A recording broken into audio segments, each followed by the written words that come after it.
여러분 혹시 지난주 설교 CD 못 받으신 분 있으면 꼭 하나 갖고서 들으시기 바랍니다. 지난주 예배 안 오셨던 분은 꼭 그렇게 하시기를 바라고요. 왜냐하면 지난주 설교 말씀하고 오늘 설교는 같은 본문이면서 서로 연결되어 있기 때문에 듣게 될 때 큰 이해와 그리고 도움이 될 줄로 압니다. 지난 시간에도 오늘 말씀과 같은 본문의 말씀 마태복음 7장 13절 14절을 중심으로 좁은 문, 좁은 길에 대해서 말씀을 나누었습니다. 특별히 좁은 문에 대해서 말씀을 나누었습니다.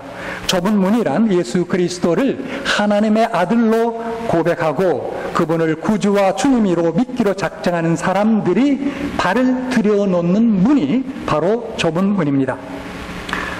이것이 쉬운 것 같지만 그렇지 않습니다. 참으로 어떤 인간의 뜻과 의지만으로는 결코 되는 것이 아님을 우리가 알게 됩니다. 왜 그럴까요? 왜 그럴까요? 왜 좁은 문 되시는 예수 그리스도에게 우리의 발을 들여놓는 것이 우리의 힘으로는 안 될까요? 첫째 중요한 이유는 사탄 마귀 때문입니다. 지금까지는 사탄 마귀의 종이었는데 하나님의 자녀 되기 위해서 예수 그리스도에게 발을 들여놓겠다라고 했을 때 사탄 마귀가 그저 팔짱 끼고 있지 않다라는 말씀입니다. 온갖 방해 공작을 펼치게 됩니다. 그리고 또 중요한 이유는 어디에 있느냐면 세상에 좋은 것들이 너무나 많기 때문입니다. 우리를 유혹하는 것들이 너무나 많기 때문입니다. 여러분 주변에 보십시오. 예수 그리스도 믿지 않는 사람들 보십시오. 왜 안 믿습니까? 세상에 좋은 것들이 너무나 많기 때문에 그걸 거기에 빠지고 거기에 탐닉하다 보니까 영원한 것을 잊어버리고 살게 되는 것입니다. 그래서 예수 그리스도 좁은 문에 발을 들여넣기가 힘들다라는 말씀입니다. 그러나 아무리 태산과 같은 장애물이 놓여있다 할지라도 우리는 하나님께 주시는 은혜를 겸손히 받을 때에 어떤 장애라도 극복할 수 있는 그와 같은 열정과 열의를 분명하게 갖게 됩니다. 이것은 바로 이중적으로 역사하시는 성령님의 은혜로운 사역의 결과입니다. 그래서 첫째는 뭡니까? 성령께서 우리 가운데 은혜를 주시고 역사하시는 하나는 나 자신을 결코 구원할 수 없다라는 것을 깨닫게 해주시는 그런 역사입니다. 나 자신을 깨달을 수 없기 때문에 누구를 의지합니까? 예수 그리스도를 붙잡고 의지하게 됩니다. 어느 정도 의지하게 됩니까? 마치 수영할 수 없는 사람이 물에 빠져서 허우적거릴 때 누군가가 다가와서 누군가가 뭔가를 던져서 붙잡게 될 때 그러한 심정으로 붙잡는 것이 바로 성령께서 우리 가운데 깨우쳐주시는 은혜로운 역사라는 것입니다. 내가 죽는구나. 내가 이제 꼼짝이 죽을 수밖에 없구나. 그러나 내 곁에 나타나신 그분을 붙잡는 것, 붙잡아야 되겠다라는 그러한 열정, 그것은 바로 하나님께서 주시는 성령의 은혜로운 역사예요. 두 번째는 뭡니까? 그것은 우리의 마음과 생각을 새롭게 변화시키고 거듭나게 하셔서 예수 그리스도를 다른 시각에서 보게 한다는 말씀입니다. 그전에는 예수 그리스도가 그저 그런 분이었어요. 있어도 좋고 없어도 별 문제가 없는, 내 삶에 문제가 없는 그런 분으로 여겨졌어요.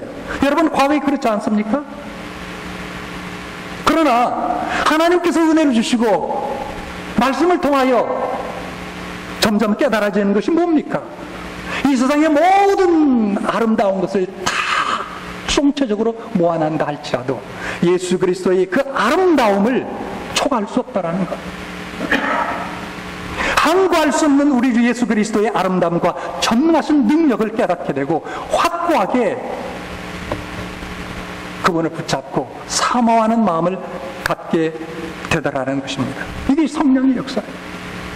이게 바로 예수 그리스도 앞에 들어가는 것입니다. 좁은 문 되시는 예수 그리스도에게 우리 삶을 맡기는 것입니다.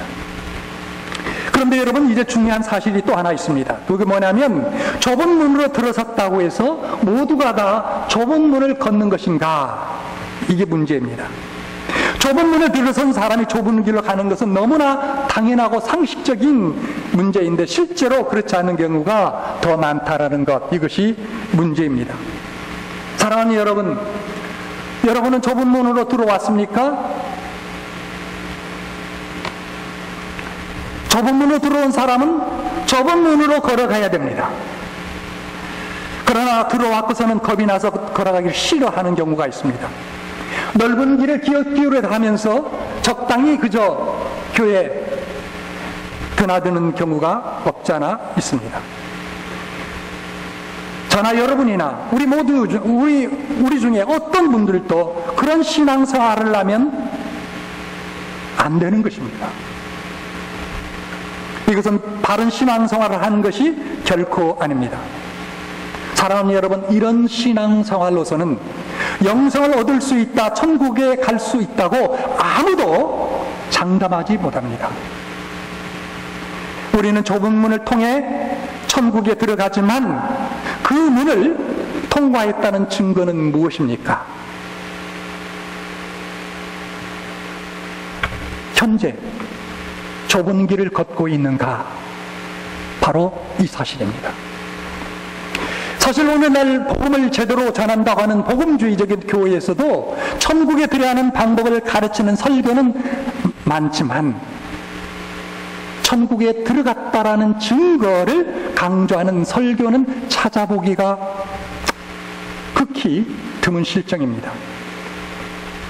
제가 지난주뿐만 아니라 이번 주, 지난 한 주간, 그러니까 지지난주죠. 그리고 지난 한 주간 동안 설교를 준비하면서 제가 지금까지는 설교를 쭉 돌이켜 보았을 때에 저 자신 또한 그 중에 한 목회자였다라는 것을 제가 깨닫게 됐습니다. 어떻게 하면 천국에 들어갈 수 있는가? 거기에 대해서는 누누이 이야기했습니다. 정말 종종 이야기했습니다. 그러나 천국에 들어갔다고 확증할 수 있는 그 사실은 뭔가, 그 성경적인 진리는 무엇인가에 대해서는 그렇게 언급한 적이 없었습니다. 그러나 여러분 보십시오. 주님은 본문의 말씀을 통해서 바로 이것을 우리에게, 이 말씀을 가지고 오늘 우리에게 도전하는 것입니다.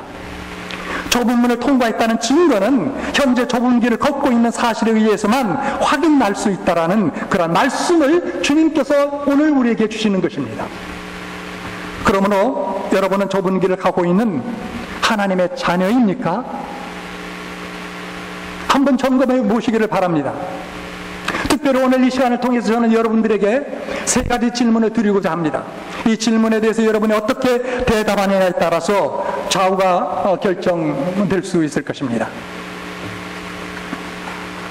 매우 중요한 질문이라고 생각이 됩니다. 첫째는 신앙생활에서, 세상 속에서 신앙생활하는 것이 정말 어렵다라고 생각되십니까? 신앙생활은 정말 힘들다. 처음에는 예수 믿게 나면 천국 간다고 해서 덥석 믿었는데 하다 보니까, 하루하루 가다 보니까 정말 힘들다. 여러분 가운데 이렇게 생각하시는 분 계십니까? 믿으면 믿을수록 신앙하는 것이 얼마나 피나는 노력을 요하는 것이라고 자주 느끼십니까? 그렇다면 여러분은 지금 좁은 문을 거쳐서 좁은 길을 가고 있다라고 볼 수 있습니다. 좁은 길을 사실상 가는 사람일 것입니다. 그런데 가끔 보면 예수 믿는 것이 너무 좋은 것으로만 생각하는 분이 있습니다. 목사님 너무나 기뻐요. 예수 믿는 것이 이렇게 행복하신 것인지 미처 몰라서 왜 내가 그렇게 일찍 못 믿었을까요? 이러면서 아주 어린애처럼 좋아하는 분들이 있습니다. 그러나 여러분, 이것도 정상입니다.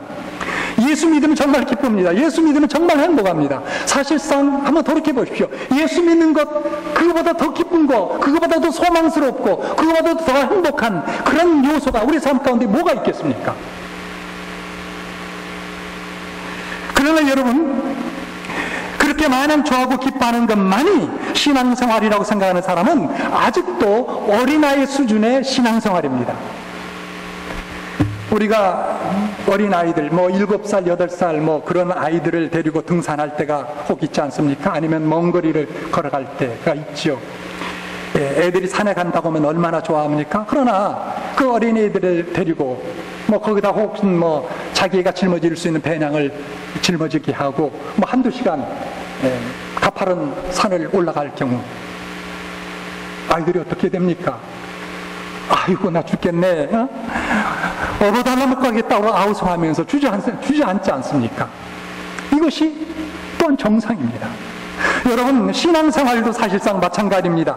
처음 시작하면 기쁘고 감사하고 세상이 달라 보입니다. 그러나 신앙생활을 계속하게 되고 하나님의 말씀의 의미를 자꾸 깨달아 가게 되고 하나님이 우리에게 요구하시는 것이 무엇인지 깨닫게 되면 그때부터 신앙생활하는 것이 정말 만만치 않다라는 것을 우리는 느끼게 됩니다. 세상 속에서, 이 죄악 세상 속에서 하나님의 자녀로 살아간다는 것이 무엇을 의미한가를 우리가 깨닫게 된다면 정말 녹록지 않다라는 것을 알게 됩니다. 정말로 피 튀기는 그런 싸움이나 다름이 없다라는 것을 우리는 경험하게 됩니다. 마태복음 16장 24절에 보면 이 신앙생활이 좁은 길을 걸어가고 좁은 길로 오르는 것처럼 힘든 그 이유를 주께서 말씀하셨습니다. 주께서 말씀하셨는데 마태복음 16장 24절에서 아무든지 나를 따라오려거든 자기를 부인하고 자기 십자가를 지고 나를 쫓을 것이니라. 아무든지 나를 따라오려거든, 여러분, 나를 따라오려거든, 이것은 다른 말로 하면 무엇입니까? 좁은 길을 걸어오라라는 그 말입니다. 내 문을 통과했으면 나는 선한 목자요, 그리고 양들의 문인데 나를 통해서 문을 들어왔으면 그 좁은 길을 걸어라. 그 말은 나를 따라오라 그 말입니다. 나를 따라오는데 여러분 어떻게 따라오라고 합니까? 여기 말씀해 보면 아무든지 나를 따라오거든 첫째 뭡니까? 자기를 부인하고 예수님을 따르기 위해서는 가장 중요한 것이 자기 부인입니다. 자기 자신을 부인하지 않으면 주님을 따를 수 없다라고 이야기합니다. 그렇다면 자기를 부인하는 것이 무엇입니까? 예수 그리스도를 내가 믿기 전, 예수 그리스도 몰랐을 때 가졌던 모든 욕심, 욕망, 그리고 이기심을 포기하는 것입니다. 여러분 보십시오. 우리 모두에게는 부패한 옛 본성이 아직도 자리 잡고 있습니다. 그래서 갓 낚시로 낚은 그 갈치가 무섭게 뛰어오는 것처럼 우리 안에는 옛 자아의 소욕이 그대로 날뛰고 있습니다. 이것을 죽이는 것이 바로 자기를 부인하는 것입니다. 나의 옛사람을 십자가에 못 박히는 것, 이것이 바로 자기를 부인하는 것입니다. 이렇게 자기를 부인을 하면 세상 사람들이 좋아하는 것을 우리가 함께 즐길 수가 없을 때가 많이 있습니다. 세상에 살고 있지만 세상에 속하지 않은 사람들처럼 하나님의 자녀다운 그러한 차별성을 드러내기 위해서는 가끔 혹은 때때로 혼자 걸어가야 할 때가 있습니다. 구별된 삶을 세상 속에서 혼자 살아야 될 때가 있습니다. 불이익을 감수해야 될 때가 있습니다. 어떤 때는 핍박을 당할 수도 있습니다. 그럼에도 불구하고 이 모든 어려움 앞에서 포기하지 않는다면, 그렇다면 정말로 여러분은 분명 좁은 길을 가는 하나님의 자녀일 것입니다. 사랑하는 여러분, 어려움 속에서도 자기 자신을 죽이며 그 고난을 감내하는 그 같은 마음이 여러분에게 있습니까? 그러한 의욕이, 그러한 의지가 여러분에게 있습니까? 좁은 길을 걷는 사람은 바로 그와 같은 마음을 갖고 살아갑니다. 또 하나의 중요한 질문이 있습니다. 신앙생활을 바르게 무언가 희생을 치르는 것이 있는가라는 말씀입니다. 희생을 치르는 것이 있다고 하면 여러분은 좁은 길을 가는 사람입니다. 그러나 특별히 희생 치를 것이 없다라고 생각한다면 문제가 있다고 분명하게 생각하셔야 됩니다. 마태복음 16장 24절 말씀을 다시 한번 상기해 보십시오. 아무든지 나를 따라오든 자기를 부인하고 그 다음에 뭡니까? 자기 십자가를 지고 나를 쫓을 것이니라 라고 이야기합니다. 자기를 자기를 부인하고 그리고 십자가를 지라라고 이야기합니다. 지고 따르라 라고 이야기합니다. 여러분, 십자가가 뭡니까? 십자가가 무엇을 의미합니까? 십자가는 죽음을 의미합니다. 그렇지 않습니까? 오늘 2000년이 지난 오늘은 하나의 아름다운 어떤 기독교의 상징처럼만 그저 느껴지지만 2000년 전 예수님 당시에 십자가는 곧 죽음이었습니다. 자기 희생을 뜻하는 것입니다. 이것은 곧 값을 치르는 것입니다. 윌리엄 버클리가 지적한 것처럼 기독교에는 항상 어떤 십자가가 존재합니다. 왜냐하면 기독교는 십자가의 종교이기 때문입니다. 예수님은 솔직하게 이 십자가를 숨기지 않았습니다. 예수님은 많은 사람들의 인기의 염두를 뒀다면 십자가 언급하지 않았을 것입니다.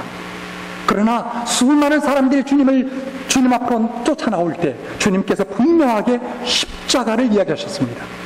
자기의 십자가를 이야기하셨고요. 그리고 나를 따라오려거든 너희는 자기를 부인하고 십자가를 지라라고 그렇게 이야기했습니다. 사랑하는 여러분, 여러분이 좁은 길을 가고자 하면 반드시 뭔가 대가를 치러야 될 그러한 십자가의 희생이 있습니다. 경우에 따라서는 우리는 주님을 따르게 하여 목숨도 희생해야 될 그런 때가 있습니다. 오늘날도 그렇습니다. 여러분 보십시오. 우리가 살고 있는 미국은 신앙 때문에 내 생명의 위협을 당하는 경우가 거의 없다고도 볼 수 있지만, 그러나 회귀권의 많은 나라들, 그리고 한반도의 북쪽, 북한에서는 여러분 어떻습니까? 목숨을 걸고 주님을 믿는 그러한 성도들이 적지 않게 있지 않습니까? 설교를 준비하면서 어떤 책을 읽다가 이런 문구를 발견했습니다. 신학학자 클레이그 블룸버그가 한 말인데 한번 여러분 들어보십시오. 굉장히 쇼킹하면서 의미심장한 말입니다.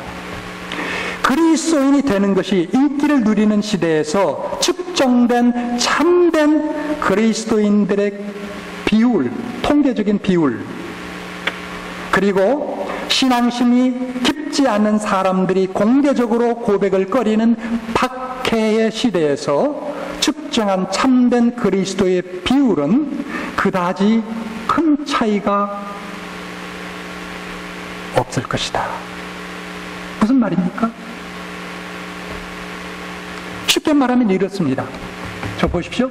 오늘날 우리가 살고 있는 미국이나 또 우리가 과거에 살았던 한국 같은 종교의 자유가 보장된 나라에 있는 참된 그리스도인의 비율과, 그리고 오늘날 북한이나 시리아나 이라크 같은 그러한 회국권 나라에서 기독교를 박해하는 그런 나라에 있는 참된 그리스도인의 비율을 놓고 봤을 때에 과연 미국과 한국에 살고 있는 그리스도인의 그 비율, 참된 그리스도인의 비율, 천국에 갈 수 있는 비율이 크냐? 이 신학자의 관점에서 보면 크지 않을 것이다라는 거예요. 저는 이 글을 보면서 전 두 가지로 정말 쇼킹했습니다. 하나는 정말 놀라운 지적이다. 또 하나는, 자, 그렇다고 보면 우리 교회는 숫자가 별로 많지 않죠. 그렇죠? 그러나 여러분, 뭐 몇백 명, 몇천 명 모인 교회라고 봤을 때 뭐 한국에도 수없이 많고 미국에도 많지 않습니까? 정말 그 가운데에서 천국에 정말 갈 수 있는 그런 숫자가 과연 얼마나 되겠는가? 그 비율을 우리가 어떻게 볼 수 있는가? 뭘 우리가 따져볼 수 있는가? 그것은 오늘 주님께서 말씀하신 대로 정말로 예수 그리스도, 좁은 문 대신 예수 그리스도의 그 발을 들여놨다면 좁은 길을 걷고 있느냐, 이 말씀입니다. 자기를 부인하는 삶을 살고 있는가? 믿음 때문에 혹은 믿음 때문에 자기를 희생하는 그런 삶을 조금이라도 살고 있는가?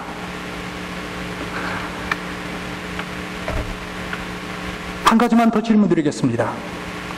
하나님의 나라에 소망이 주는 기쁨이 있는가라는 질문입니다.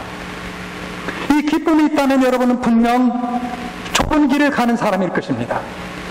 하나님의 나라를 생각하면 문득문득 가슴이 벅차오르고 어떤 낙심되는 상황, 고통스러운 상황 속에서도 하나님 나라를 생각하면 다시 일어나고자 하는 그런 용기, 그런 열이 일어나는가? 하나님 나라를 생각하면 장차 들어갈 그 하나님의 그 천국을 생각하면 은혜의 강수가 흐르는 것 같은 그러한 기쁨과 감격을 가지게 되는가? 이것이 있다면 여러분은 분명 좁은 길을 걸어가는 사람입니다. 정말 그렇습니다. 저희 아이들이 어렸을 적에, 그러니까 오래전이죠, 요세미티 공원을 찾은 적이 있습니다. 그 국립공원에는 엄청난 그 암벽산이 있습니다. 높이가 약 한 300 내지 400m 되는 그런 산인데요. 그런데 거기를 방문했던 방문객들은 거기 가면 일단은 그 암벽을 보게 되지 않습니까? 너무나 장관이죠. 엄청나게 크죠. 그런데 한결같이 그 암벽을 뚫어지게 봅니다. 어떤 사람은 앉아서, 어떤 사람은 서서 그 암벽을 보는데요. 그리고 어떤 사람은 쌍안경을 가지고 봅니다. 뭐가 있길래 저렇게 보는가? 저도 유심히 봤습니다. 처음 보니까 아무것도 안 보이는 것 같아요. 그저 암벽이에요.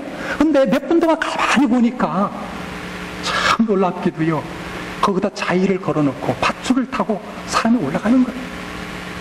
저 밑에서부터 올라가는 사람, 그 중턱에 올라가서 이렇게 밧줄에 의지해서 이렇게 멈추고 있는 사람, 그리고 거의 꼭대기에 올라가는 사람, 아니 정말 정상에는 그 위에 올라가서 손을 들고 있는 사람, 가나다랗게 보이는 거예요.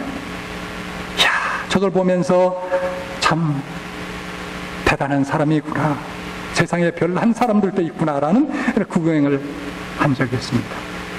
하다가 어떤 사람이 오는데 그 산에서 등산하고 내려온 사람 같아요. 그 장비를 보니까.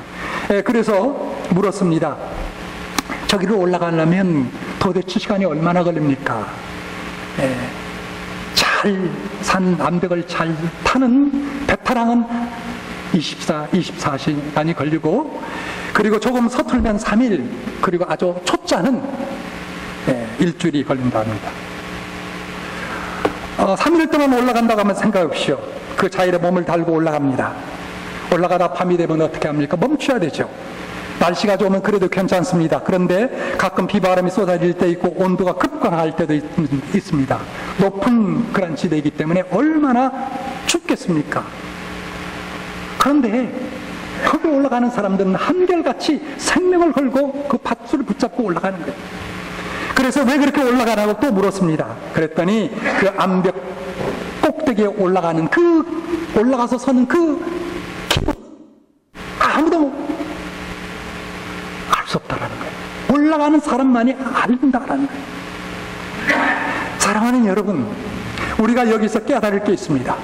생명을 걸고 구슬땀을 흘리며 배를 고파가면서 그 암벽을 기어 올라가는 사람만이 그 암벽 꼭대기에 올라가서 두 손을 높이 들고 천하를 보러면서 야호 외칠 때 그 느끼는 그 황홀감, 그 기쁨은 밑에서 있는 사람은 어떻게 그것을 알겠습니까? 거기 올라가는 사람만 아는 것이죠. 그렇기 때문에 생명 걸고 올라가는 것이 아닙니까? 이것 또한 신앙생활에서도 마찬가지입니다. 엄청난 자기 부인을 하는 자만이, 무거운 십자가를 지고 희생하며 예수님께서 걸어가신 그 십자가 길을 걸어가는 그런 사람만이 천국이 있다는 것을 알고 그 천국의 소망이 주는 그 기쁨과 황홀감 때문에 여러분, 그 암벽을 올라가는 사람처럼 이 땅에서도 우리가 고난이 있고 역경이 있고 슬픈 일을 만난다 할지라도 낙심하지 않냐고 기쁨 속에 올라가는 거예요. 소망을 가지고 올라가는 것입니다. 올라가는 자, 좁은 길을 가는 자는 그 영광을 볼 때마다 즐거워합니다. 로마서 5장 2절의 말씀에 하나님의 영광을 바라보고 즐거워하느니라.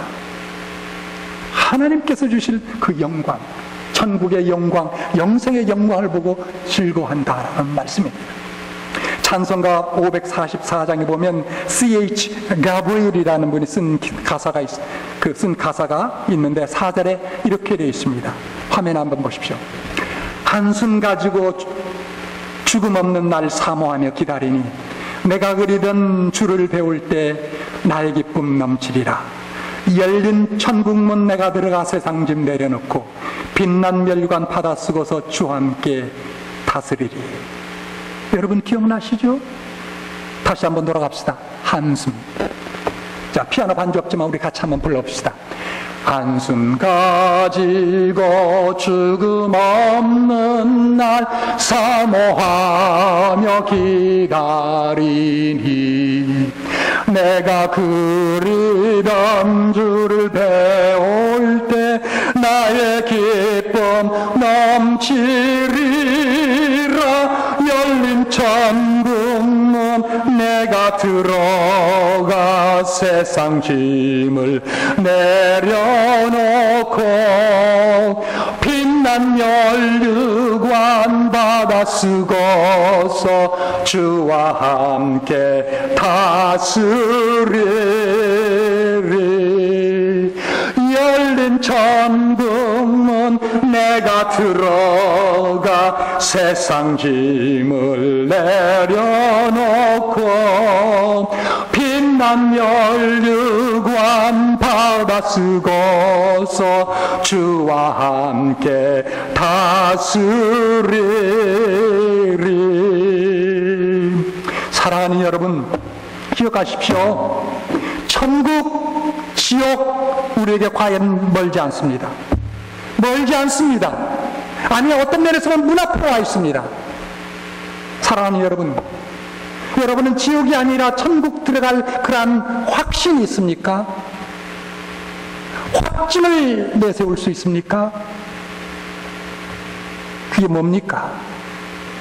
과연 좁은 길을 걷고 있느냐, 이 말씀입니다. 예수님, 좁은 문 대신에 예수님 붙잡는다고 해서 다는 아닙니다. 붙잡았다 가도 세상 놓을 수 있는, 주님을 놓을 수 있는 사람은 얼마든지 있습니다. 어떤 면에서 보면 가룟 유다도 그렇고요, 세상을 사랑해서 다시 갔던 도마도 그렇습니다. 그러나 사랑하는 여러분, 어떻게 하면 끝까지 갈 수 있을까요? 좁은 길을 걷는 여러분 되기를 바랍니다. 기억하십시오. 은혜로 믿음으로 구원받습니다. 그러나 은혜로 믿음으로 구원받을 수 있는 그 확증은 뭡니까? 무엇입니까? 그것은 오늘 또 좁은 길을 걷는 것입니다. 그 길을 마다하지 않고 한 걸음 한 걸음 주께서 놓으시는 그 힘을 의지하고 힘을 공급받아서 끝까지 가는 여러분 모두가 될 수 있기를 주님의 이름으로 축원합니다. 같이 기도합시다.